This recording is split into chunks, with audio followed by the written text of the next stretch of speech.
Okay, a quick one. Intermittent no start, and I just had loss of power.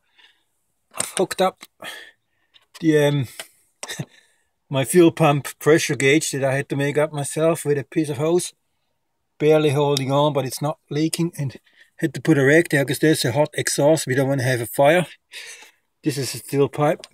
Basically, just unclip it here and make sure no, you don't damage it. You don't want to take it off too many times. So we go here, here, here. And then I'm going here. And now all we know, we should have 3.5 bar for a pump that you would assume wouldn't have problems. And you got a launch. I'll show you.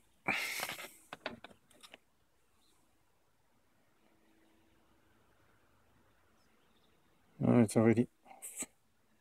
Let's see, we go on. And we're not even reaching 3 bar. The decay is fine. So that shouldn't cause a problem of we don't have a leak. And there was some pressure left when I disconnected it. That's why the rag is there, so we don't have a fire. But the new pumps say 80 to 90 psi. You go on rock auto for this car.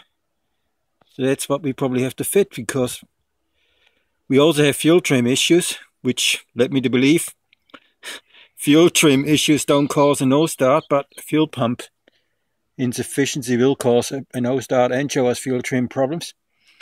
Okay, thank you.